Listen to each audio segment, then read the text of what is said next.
बेहद स्वागत आप सभी का। मैं आपके साथ अब्दुल नबी हसन हूं और आप देखना शुरू कर चुके हैं मुद्दे की बात। दरअसल जब राजनीति की बिसात पर बड़े दांव खेले जा रहे हों और 17 के अंदरूनी किले हिलाने की बगियां तैयार हो रही हों, तब एक ऐसा धमाका होता है जो हर राजनीतिक समीकरण को उलट पुलट कर देता है। बिहार की धरती से उठी वोटर अधिकार यात्रा की आखिरी शाम में कांग्रेस के राहुल गांधी ने ऐसा खुलासा किया जिसने बीजेपी के लिए खतरे की घंटी बजा दी। वोट चोरी का जो पर्दाफाश महादेवपुरा में हुआ, उसे राहुल गांधी ने एटम बम की तरह बताया, लेकिन अब उनका कहना है कि असली विस्फोट हाइड्रोजन बम आने वाला है, जो मोदी जी का चेहरा देश के सामने भी नहीं आने देगा। यह सिर्फ चुनावी लड़ाई नहीं बल्कि लोकतंत्र की बर्बादी को रोकने की लड़ाई है, जहां हर तरफ वोट की चोरी का मतलब है युवाओं के भविष्य, आम आदमी के अधिकार, आरक्षण और रोजगार और शिक्षा की चोरी। बिहार के 25 जिलों में 1300 किलोमीटर की इस यात्रा ने देश के सबसे सशक्त विपक्षी गठबंधन को एकजुट किया। इसमें राहुल गांधी, तेजस्वी यादव और शिवसेना जैसे नेताओं ने मिलकर बीजेपी के चुनावी धोखाधड़ी के खेल को बेनकाब किया। राहुल ने साफ कहा कि लोकतंत्र चुनावों में आए करोड़ों नए वोटर्स विधानसभा चुनावों में बीजेपी के खाते में चले गए, क्योंकि चुनाव आयोग और बीजेपी ने मिलकर वोटर लिस्ट में गड़बड़ी की और सच्चाई छिपाई। उन्होंने चेतावनी दी है, ये केवल वोटों की चोरी नहीं बल्कि देश के संविधान की हत्या की कोशिश है, जो महात्मा गांधी की हत्या करने वाली शक्तियों के ही हाथों हो रही है। राहुल गांधी की बातों में जोश था, जुनून था और एक नए राजनीतिक तूफान की आहट, जो बिहार से शुरू होकर पूरे देश को झकझोर देगा। वोटर अधिकार यात्रा के इस ऐतिहासिक समापन में राहुल ने कहा है कि बीजेपी को अब सच का सामना करना होगा, क्योंकि ये हाइड्रोजन बम उनकी साजिशों की आखिरी चेतावनी है। मोदी सरकार की राह अब आसान नहीं रहेगी, क्योंकि लोकतंत्र की असली ताकत यानी कि जनता जाग चुकी है और यात्रा सिर्फ शुरुआत है। इस सियासी धमाके के बाद अब सबकी नजरें एक ही जगह टिकी हैं। क्या ये हाइड्रोजन बम सचमुच में बीजेपी की सत्ता पर भारी पड़ेगा? राजनीति के अगले अध्याय क्या होंगे, ये बड़ा और महत्वपूर्ण सवाल है। इसलिए आज भी हम सवाल ये कर रहे हैं कि वोटर यात्रा के बाद हासिल क्या हुआ।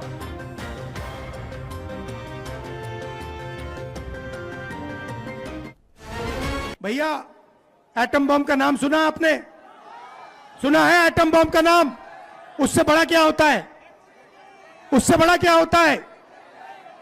एटम बम से बड़ा हाइड्रोजन बम होता है। होता है नहीं होता है? माधवपुरा में हमने एटम बम दिखाया था। बीजेपी के लोगों तैयार हो जाओ, हाइड्रोजन बम आ रहा है। हाइड्रोजन बम आ रहा है, तैयार हो जाइए। आपकी जो सच्चाई है, वोट चोरी की सच्चाई है, वो पूरे देश को पता लगने जा रही है। राइट?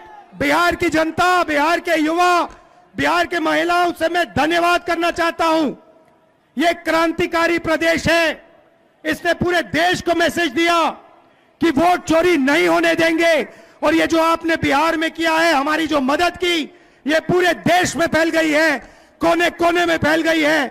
आने वाले समय में मैं आपको गारंटी करके दे रहा हूं, हाइड्रोजन बम के बाद नरेंद्र मोदी जी गांधी की हत्या की, वही शक्ति इस संविधान की, अंबेडकर जी की संविधान की, गांधी जी की संविधान की हत्या करने की कोशिश कर रहे हैं।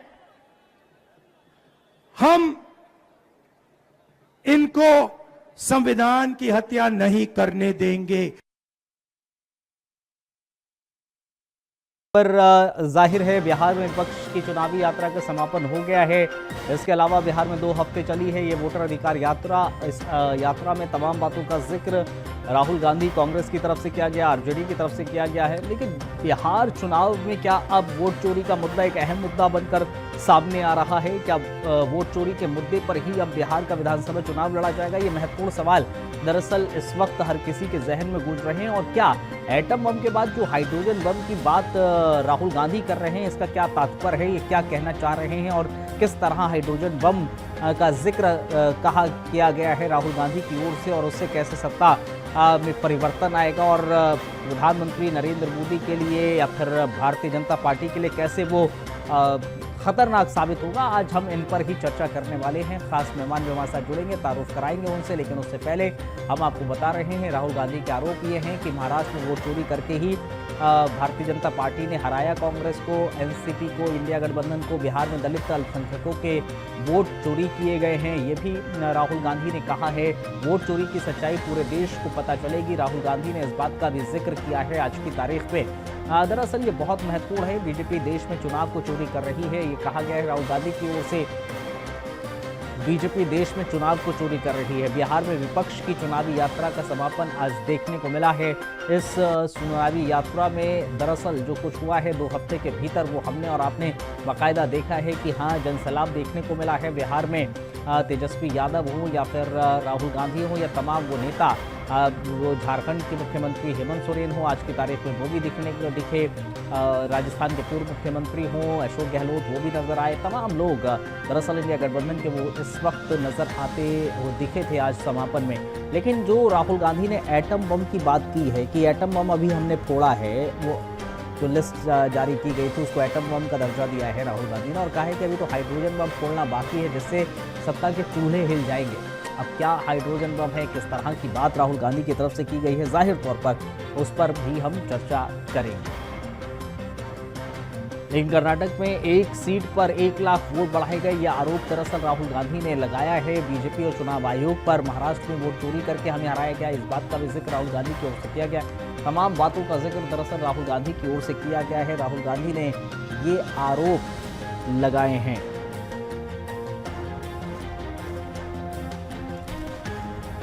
तो महत्वपूर्ण खबर हम आपको बता रहे हैं, जानकारी आपको दे रहे हैं। बिहार में वोट अधिकार यात्रा जो शुरुआत की गई थी 2 हफ्ते पहले इंडिया गठबंधन की ओर से, उसका समापन हो गया है और उस समापन में तमाम बातों का जिक्र दरअसल कर दिया गया है। सीधे संविधान की हत्या का जिक्र राहुल गांधी की तरफ से किया गया कि संविधान की हत्या की जा रही है। इसके अलावा राहुल गांधी ने सीधे प्रधानमंत्री नरेंद्र मोदी को कटघरे में लिया और चुनाव आयोग को फिर से कटघरे में लिया गया, बीजेपी को कटघरे में लिया गया। बिहार में इंडिया गठबंधन की सरकार बनाने का भी दावा आरजेडी सुप्रीमो करते नजर आए थे, आरजेडी के अध्यक्ष करते नजर आए और तेजस्वी यादव भी करते हुए नजर आए।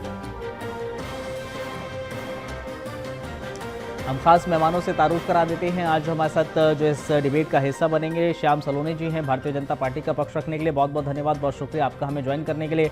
शशांक रंजन साहब हैं, कांग्रेस का पक्ष रखने के लिए बहुत बहुत धन्यवाद, बहुत शुक्रिया आपका भी हमें ज्वाइन करने के लिए। अभिषेक अहलावत, डॉक्टर अभिषेक अहलावत साहब हैं, राजनीतिक विशेषज्ञ, बहुत बहुत धन्यवाद, बहुत शुक्रिया आपका भी हमें ज्वाइन करने के लिए।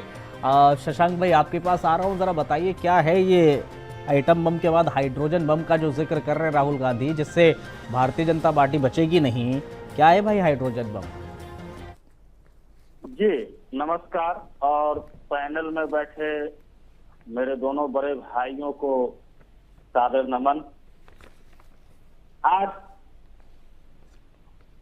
माननीय नेता प्रतिपक्ष श्रीमान राहुल गांधी जी के द्वारा प्रारंभ किया गया वोटर अधिकार यात्रा पटना में समाप्त हुआ, और जिस प्रकार से आदरणीय राहुल जी ने इस यात्रा को सफलतापूर्वक संपन्न किया और जिस प्रकार से जनसैलाब उमड़ रहा था, उसे देखकर ऐसा प्रतीत हो रहा है कि आने वाला समय वापस से कांग्रेस के पक्ष में है। अच्छा। क्योंकि पिछले कुछ दशकों से कांग्रेस के प्रति जिस प्रकार का माहौल बना दिया गया था, यह एक प्रकार से कांग्रेस के लिए अच्छी संकेत नहीं था। लेकिन इस वक्त राहुल जी के नेतृत्व में निकाले जा रहे यात्रा में जो जनसैलाब उमड़ा है, जनता का जो ललच और समर्थन दिखा है, यह कांग्रेस के लिए अच्छी सूचना है। और राहुल जी ने जो कहा, ठीक है सर, आपके कांग्रेस के लिए हाँ पॉइंट यहाँ पर हाइड्रोजन बम सामने आएगा, तो यह जो है राहुल जी ने एक बहुत ही अच्छी बात कही है। अच्छा। कि भारतीय जनता पार्टी के द्वारा जिस प्रकार से गुमराहकारी बातों को जनता के बीच परोस कर सत्ता हथियाने का काम किया जा रहा है, उसका पर्दाफाश किया जाए। यही राहुल जी के कहने का तात्पर्य है। अच्छा। और राहुल जी ने जिन मुद्दों को उठाया उन मुद्दों के साथ वे मजबूती से खड़े रहे। ठीक है। उन्होंने श्याम सलोने अपने जी, उठाए मुद्दे श्याम से सलोने जी, भटकने का हाइड्रोजन काम बम का नहीं मतलब किया। है कि भैया जो उन्होंने भी आप एक लोग कर रहे हैं ना विपक्ष के उसका नाते पर्दाफाश किया सशक्त जाएगा। होकर ठीक है, ठीक है सत्ता शशांक जी, आ गया की आपका जड़ें हिलाने का काम किया। पॉइंट आ गया। श्याम सलोने जी, जो आप लोग गलत काम कर रहे हैं, गलत चीजें कर रहे हैं, पर्दाफाश अब राहुल गांधी फिर से करेंगे जल्द से जल्द। अब्दुल साहब नमस्कार। मेरे दोनों साथियों को मेरा राधे राधे प्रणाम। राधे राधे। देखिए अब्दुल साहब, भारतीय जनता पार्टी राष्ट्र हित में जो कार्य कर रही है इससे राष्ट्र प्रसन्न है, लेकिन विपक्ष के जो हमारे साथी हैं, नेता हैं, और वो बहुत कुपित हैं, परेशान हैं। और जब किसी की रोजी रोटी चाहती है तो वो तमाम आरोप समय समय पर जैसा समय आता है वैसे आरोप लगाता है।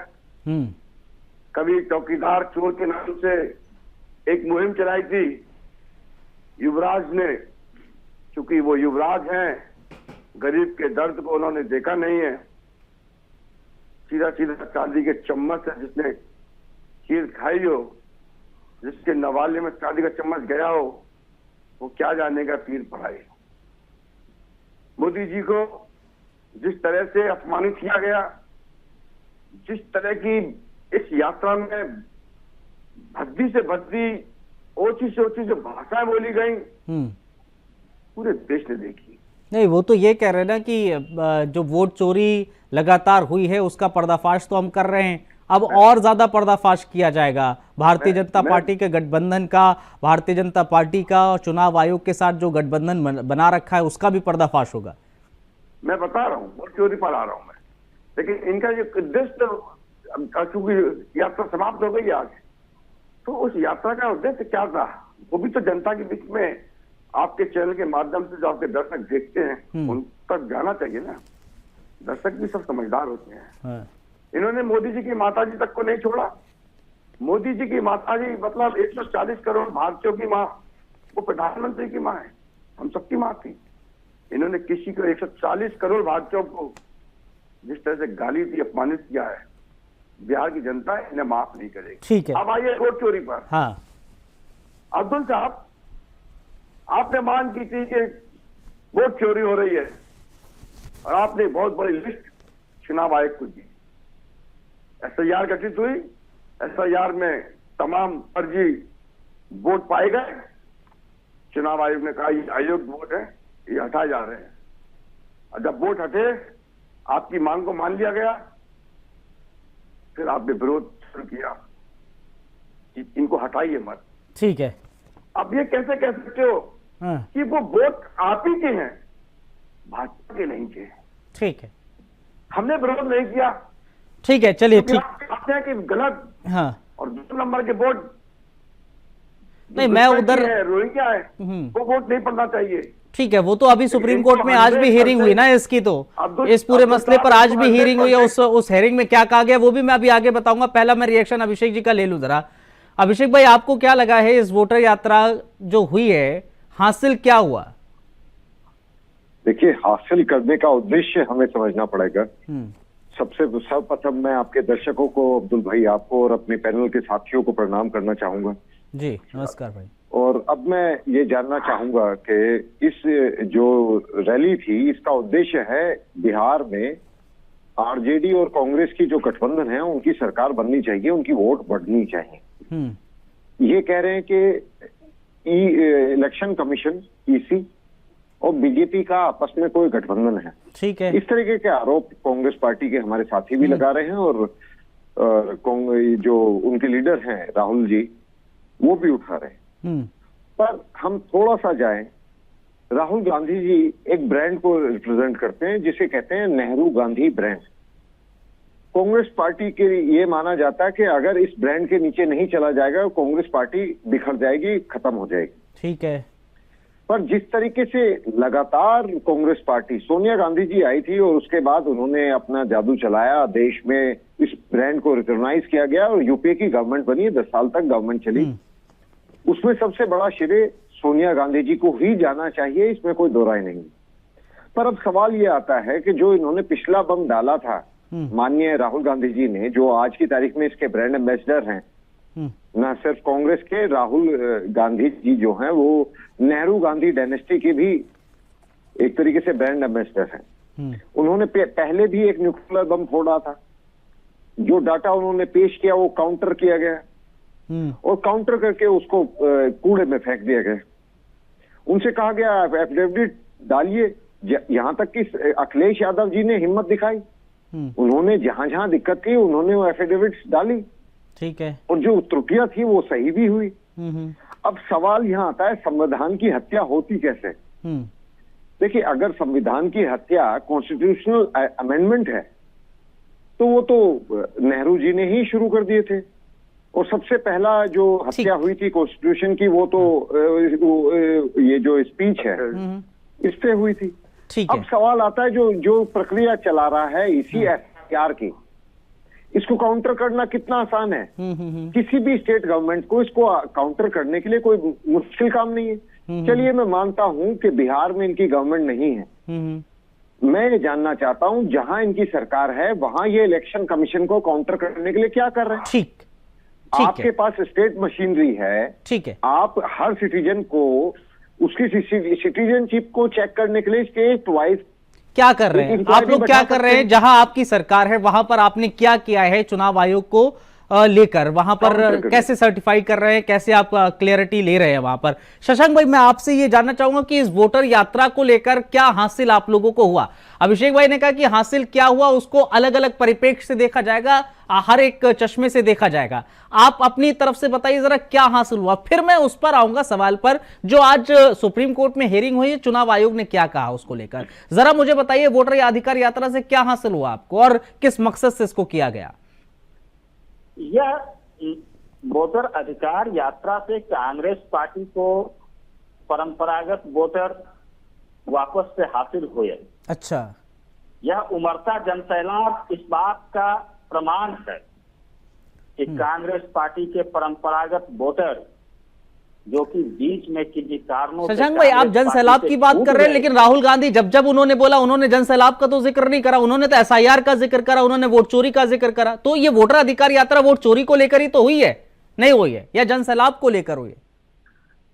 देखिए, इसका उद्देश्य स्पष्ट है कि यह मताधिकार को लेकर यह यात्रा किया गया और इसमें जिस प्रकार से जनता का समर्थन मिला है, अच्छा, इस बात से स्पष्ट तो कहने का तात्पर्य शशांक भाई ये है पार्टी की ओर इनके परंपरागत वोटर लौट रहे हैं जो कि गुमराह हो। मुझे एक बात बताइए शशांक भाई, मुझे एक बात बताइए, क्या इस यात्रा का मकसद यही है ना कि जो एसआईआर का विरोध हो रहा है, या फिर यूं कह लीजिए कि जो बिहार में जो वोट कट गए हैं उसको एड ऑन करना, जो कट गए हैं उनको आप एक स्पेसिफाई करके उसको एड ऑन करना, इसी यात्रा का क्या मकसद ये भी था जो विरोध किया जा रहा है एसआईआर का? देखिए, इस यात्रा का मुख्य मकसद यह है कि एसआईआर के दौरान अगर किन्हीं लोगों का नाम छूट गया है, हाँ, तो उनके नाम को शीघ्र से शीघ्र जोड़कर उनके मताधिकार को उनके हवाले करवाना पॉइंट है। अब यहां पर मैं रोकूंगा, अब मैं आपको रोकूंगा। आज जो सुप्रीम, मैं यही पॉइंट लाना चाह रहा था, इसीलिए सवाल किया। आज जब सुप्रीम कोर्ट में हियरिंग हुई, उस हियरिंग में चुनाव आयोग की तरफ से जो दलील दी गई है वो मैं पढ़ के सुना रहा हूं। चुनाव आयोग ने यह कहा है कि नॉमिनेशन के आखिरी दिन तक क्लेम, ऑब्जेक्शन और जो करेक्शन है वो होता रहेगा। नॉमिनेशन के आखिरी दिन तक, जब तक बिहार चुनाव में नॉमिनेशन होगा उसके आखिरी दिन तक, 1 तारीख तक। फिर क्या कहा, लेकिन जो राजनीतिक पार्टियां हैं, यानी कि जो विपक्ष लगातार आरोप लगा रहा है, जो राजनीतिक पार्टियां हैं जो इस पर ऑब्जेक्शन जिसने किए हैं या फिर क्लेम दिए हुए हैं जिन्होंने, जिन राजनीतिक पार्टियों ने, वो दरअसल नाम निकालने के लिए दिए गए हैं कि जो मान लीजिए किसी के 2 नाम हैं तो उनको निकाल दिया जाए, किसी का नाम डालने या फिर इंक्लूड करने के लिए नहीं दिए गए। तो शशांक भाई, सवाल मेरा सीधा यह है कि एसआईआर के विरोध का मकसद बिहार की गरीब जनता के पास जो कागजात नहीं हैं, बहुत सारे लोगों के पास कहीं कहीं दो दो आईडीज बन गए होंगे, उनको निकालना है या फिर उसको इंक्लूड करना है? क्योंकि जो आप लोगों की तरफ से सुप्रीम कोर्ट में दी गई हैं दलीलें, जो डॉक्यूमेंट्स दिए गए हैं, जो क्लेम दिए गए हैं, उसमें सीधे तौर पर यह कहा गया है कि जो भी लोग वहां पर मौजूद हैं, जितने भी एसआईआर में आ रहे हैं, उनके नाम निकाल दिए जाएं। अगर 2 हैं तो उन दोनों को निकाल दिया जाए, इंक्लूड नहीं किया जाए। और अभी आपने ये कहा कि इसका मकसद है कि जिनके नाम निकल गए उनको इंक्लूड किया जाए। अगर किया जाए तो वो आपने डॉक्यूमेंट में क्यों नहीं दिया? मैं यह बताना चाह रहा हूं कि हमारा उद्देश्य फर्जी मतदान या फर्जी मताधिकार को बढ़ावा देना नहीं है। अच्छा, जो लोग वास्तव में मताधिकार से वंचित हो रहे हैं, बिल्कुल, उनके हितों की रक्षा करना हमारा मकसद है। तो भाई जो आप लोगों ने क्लेम दिया है सुप्रीम कोर्ट में, जो क्लेम कर रहे हैं आप लोग, दे रहे हैं, उसमें आपको ये देना चाहिए ना, लिखना चाहिए ना। चुनाव आयोग यही कह रहा है, सुप्रीम कोर्ट में ये बाकायदा दलील दी गई है, मैं उसको कोट कर रहा हूं, कोट इन कोट कर रहा हूं। जो चुनाव आयोग ने दलील दी है सुप्रीम कोर्ट के अंदर, वो ये कहा है उन्होंने कि भाई विपक्षी जो पार्टियां हैं, जितनी भी राजनीतिक पार्टियां, उन्होंने तो जो क्लेम दिए हुए हैं वो वोट डालने के लिए नहीं, उनको निकालने के लिए दिए। तो आप यही कहना चाह रहे हैं कि अगर मान लीजिए किसी भी शख्स के 2 वोटर आईडी कार्ड बन गए तो उन दोनों को निकाल दीजिए, मतलब तो वही आ गया ना फिर तो।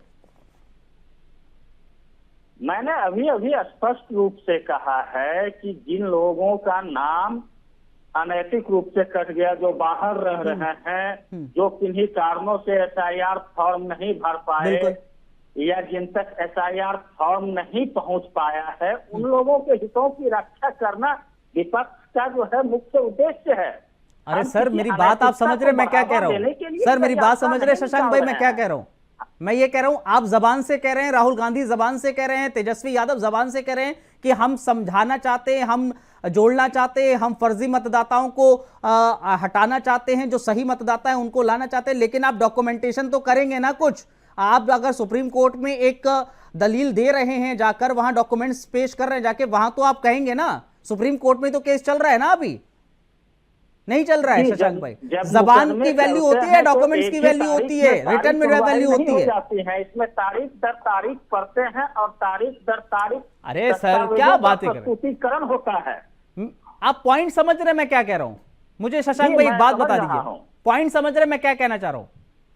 जी, मेरा पॉइंट सिर्फ यह है कि अगर विपक्ष का यह मकसद है कि फर्जी मतदाता वोट ना करें, और अगर कोई एक्स्ट्रा मतदाता आ गए, एक नाम से 2 या 4 मतदाता आ गए, जो राहुल गांधी ने दिखाया था कर्नाटक के भीतर, एक नाम से 10 मतदाता आ गए, तो उन मतदाताओं को 10 को हटाने का मकसद है आप लोगों का, या 10 में से 1 को लाने का मकसद भी है?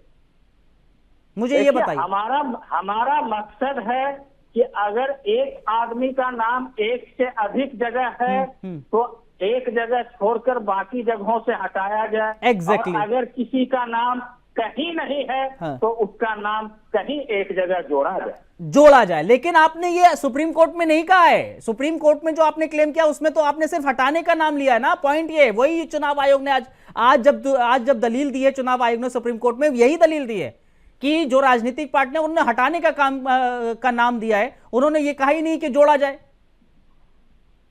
मैंने अभी अरे आप सर, मैं क्या आप समझ रहे हैं, तारीख दर तारीख पड़ती है और हर तारीख पर पिटीशन पढ़ते हैं और एक ही तारीख पर तो हर बात। ठीक है श्याम सलोनी साहब, क्या ये चुनाव वोट चोरी के नाम पर लड़ा जाएगा बिहार का? देखिए अब्दुल साहब, राहुल गांधी जी, तेजस्वी यादव जी वहां अखिलेश यादव जी पहुंच गए। इन्होंने स्टालिन को भी बुला लिया, जिसने पूरे बिहार को गाली दी, पूरे बिहार का अपमान किया। लेकिन किसी भी नेता ने अपने किसी भी संबोधन में बेरोजगारी पर बात नहीं की, शिक्षा पर बात नहीं की। क्यों नहीं की?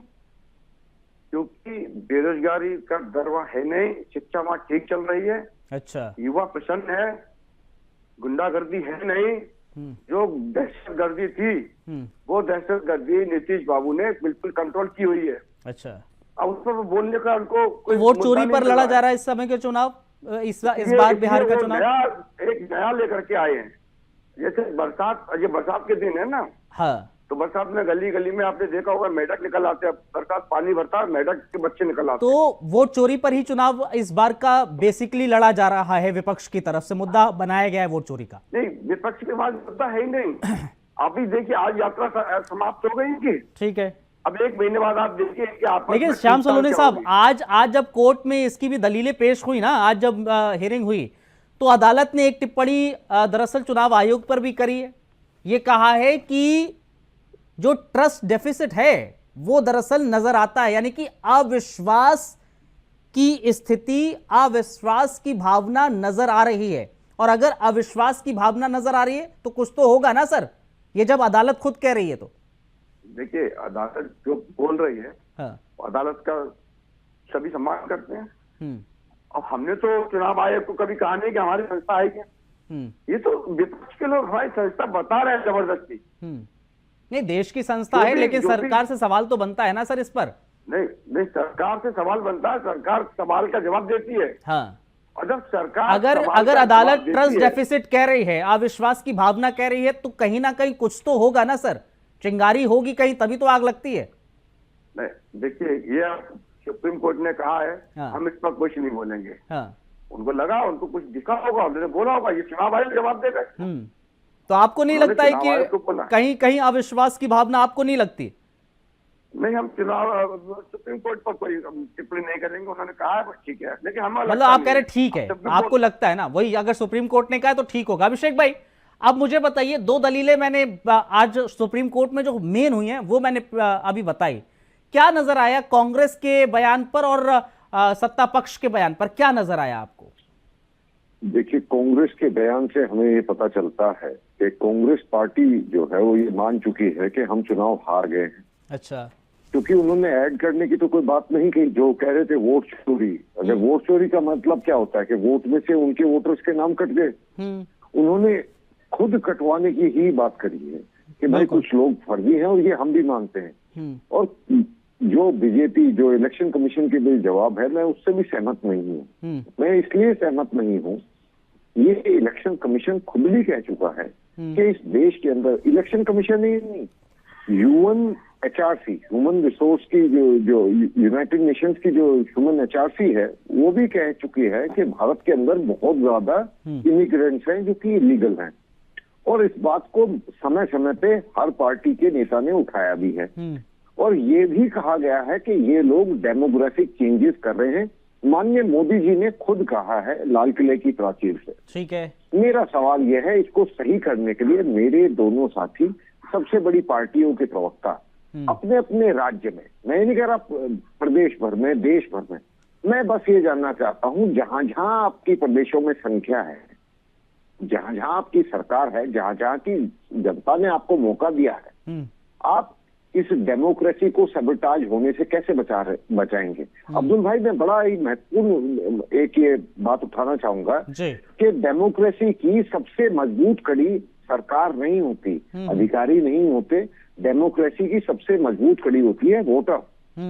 जब आप वोटर को सबोटाज करते हैं, जब आप फर्जी वोटे बनाते हैं और गलत वोटे किसी एक पार्टी को, चाहे वो बीजेपी हो, चाहे वो कांग्रेस हो या कोई भी हो, एक्सेट्रा, तो वो हम जैसे आम नागरिक, अब्दुल भाई आप और मेरे जैसे आम नागरिक का जो अधिकार है उसको छीना जा रहा है। ठीक है, इसको सही करने के लिए ये जो दोनों राष्ट्रीय पार्टियां ये क्या कर रही हैं, मैं ये जानना चाहता हूं। शशांक रंजन साहब, सबसे पहले जवाब दे दीजिए, मेरे पास समय भी खत्म हो रहा है, तो जवाब इसका दे दीजिए जो अभिषेक भाई कह रहे हैं, फिर मैं क्लोज करूंगा।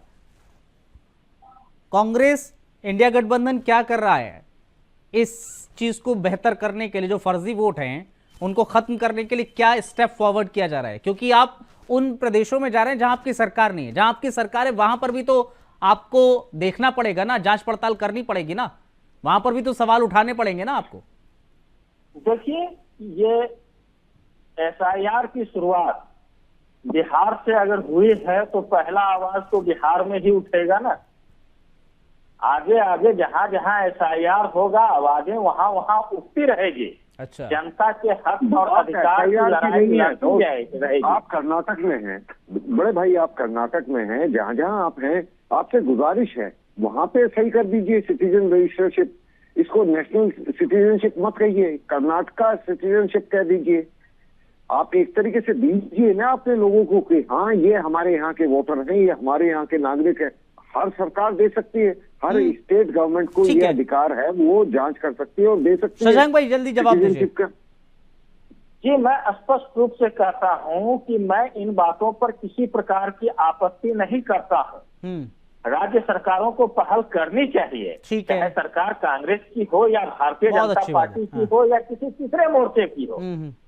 जो राष्ट्र हित में है उसके लिए हमेशा सरकारों को आगे आनी चाहिए और मैं इन चीजों का समर्थन करता हूं। श्याम सलोने साहब जवाब दीजिए। क्यों नहीं हो रहा है? देखिए अब्दुल साहब, अभिषेक भाई सवाल मेरे पास भी बहुत है, लेकिन अभी मेरे पास समय थोड़ा सा कम है एक्चुअली आज। हमारे यहाँ सरकार में, अब मैं उत्तर प्रदेश की बात करूँ, यदि हमने कहीं भी वोट चोरी की होती, कहीं भी हमने फर्जी वोट डलवाए होते, तो हम लोकसभा में इस स्थिति में नहीं होते। और ये चोरी का आरोप लगाने वाले आज सबसे बड़ी पार्टी लोकसभा बन के नहीं बैठी होती। अच्छा, दूसरी बात, बिहार में हम जाते हैं, बिहार में भी हमने कभी इनको ऑब्जेक्शन नहीं किया। ऑब्जेक्शन तो हमको करना चाहिए जो इतने वोट कर रहे हैं। सरकार हमारी है, यदि वोट चोरी कराएंगे तो हम कराएंगे, बढ़ाएंगे तो हम बढ़ाएंगे। चूंकि ये पहले ही सब काम कर चुके थे, इनकी मांग पर चुनाव आयोग ने एक्शन लिया, SIR गठित हुई, SIR में फर्जी वोट सामने आए। जब जो फर्जी वोट सामने आए, अब्दुल साहब 2 सेकंड ले रहा हूँ, जब फर्जी वोट सामने आए जो हटे तो ये तिलमिला गए, क्योंकि इनका साफ इनसे उल्टा पड़ गया। ठीक, अब ये बेचैन है। कंक्लूड कर दीजिए अभिषेक भाई। अब्दुल साहब 1 सेकंड ले रहा हूँ। हाँ दे दीजिए। श्याम भाई मैं आपका बहुत छोटा भाई हूँ। श्याम भाई मैं आपका बहुत छोटा भाई हूँ। एक बड़ा छोटा सा सवाल है। सवाल ये है कि जब आप सत्ता में हैं, मैं मानता हूं कि केंद्र से संभव नहीं हो रहा होगा। असम में हेमंत बिस्वा है, इनके कंधे पे हाथ रखिए ना। जब हेमंत बिस्वा शर्मा कांग्रेस में थे तब भी है ना, जो ये नेशनल सिटीजनशिप रजिस्टर जिसे कहते हैं NCR, जिसको बड़ा बहुत फिल्म दिखाया जाता है। मेरा सवाल यह है कि इसको आप करने से चूक क्यों रहे हैं? सवाल आप दोनों से ही है और दोनों ही इस बात का जवाब दीजिए। सर मुझे क्लोज करना है। श्याम सलोने साहब आप मुझे इस पर संक्षिप्त जवाब दे दीजिए। अच्छा किया। आसाम में इन्होंने क्या किया था, इन्होंने मुस्लिम कलर किया हुआ था कांग्रेस पार्टी ने, और इन्होंने जिलों को भी मुस्लिम कलर कर करके कितना रोहिंग्या और वामपंथियों को बाहर से लाकर बसा दिया था। केवल विश्वकर्मा समाज जी ने आकर के जो कंट्रोल किया है। आपने क्या किया है, आप इसके लिए कर क्या रहे हैं, आपकी सरकार क्या कर रही है? सवाल ये है। चलिए ठीक है सर, फिलहाल मेरे पास समय खत्म हो गया है। मोदी सरकार, डबल इंजन सरकार आज शांति बहाल कर रही है। चलिए बहुत बहुत धन्यवाद सर, बहुत बहुत धन्यवाद श्याम सलोने साहब, शशांक भाई और डॉक्टर अभिषेक भाई, बहुत बहुत धन्यवाद। बहुत शुक्रिया आप तीनों का हमें ज्वाइन करने के लिए, इस पर विस्तार से बातचीत करने के लिए बहुत बहुत धन्यवाद। बहुत शुक्रिया आप लोगों का भी, बहुत बहुत शुक्रिया, बहुत धन्यवाद। हमें आप लोगों ने ज्वाइन किया। एक छोटा सा हम ब्रेक ले रहे हैं, ब्रेक के उस पर खबरों का सिलसिला जारी है, बने रहिएगा हमारे साथ।